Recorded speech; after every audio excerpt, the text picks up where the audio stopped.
మత్తయ్య వారికి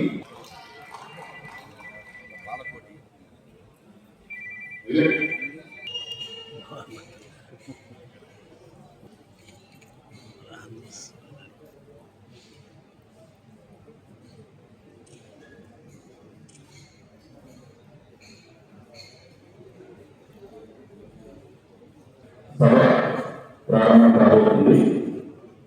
మొదటగా ప్రారంభ హైదరాబాద్లో బీసీసీ వారు ప్రారంభ ఉపన్యాసం చేయాలని కోరుతున్నాను.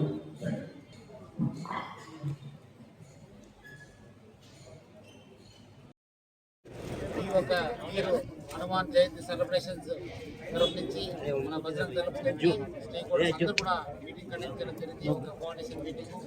సో ఆ మీటింగ్లో అక్కడ ఆర్గనైజర్స్ కూడా కొన్ని సూచనలు ఇవ్వడం జరిగింది. మా వైపు కూడా కొన్ని సూచనలు ఇవ్వడం జరిగింది.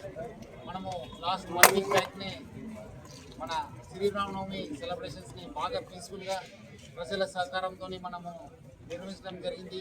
దానికి సహకరించిన ప్రజలందరూ కూడా అన్ని స్టేక్ హోల్డర్స్కి, ఆర్గనైజింగ్ కమిటీకి అందరూ కూడా ఆఫీషియల్స్ అందరూ కూడా నా తరఫు నుంచి, హైదరాబాద్ సిటీ పోలీస్ తరఫు నుంచి, ప్రభుత్వం తరఫు కూడా పేరుగా ధన్యవాదాలు తెలుపుతున్నాను.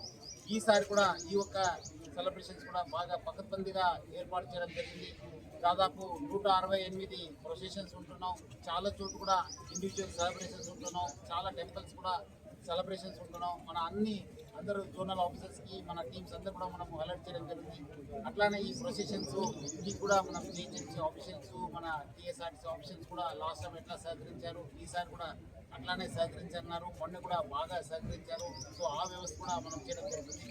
మా వైపు నుంచి ఆల్మోస్ట్ 3000 సిబ్బందిని ప్రత్యేకంగా ఈ యొక్క ప్రొసెషన్స్ కోసము పెట్టడం జరిగింది. దాన్ని మనము అట్లానే కొన్ని స్పెషల్ టీమ్స్, కొన్ని మన టాస్క్ ఫోర్స్ ఆఫీసర్స్ అందరూ కూడా ఎక్కడెక్కడ ఇంపార్టెంట్ ప్లేసెస్ అక్కడ కూడా బందోబస్తు ఏర్పాటు చేయడం జరిగింది.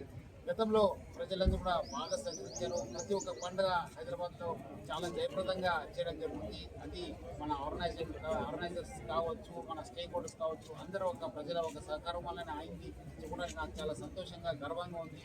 ఈసారి కూడా వీర హనుమాన్ జయంతి సెలబ్రేషన్స్ కూడా అందరి సహకారంతో చాలా జయప్రదంగా చేయడం కూడా యంత్రాంగము, ప్రభుత్వము మనం అందరూ కూడా సిద్ధంగా ఉన్నాము. ప్రజలందరూ కూడా సహకరించాలని చెప్పి నేను మరి కోరుతున్నాను.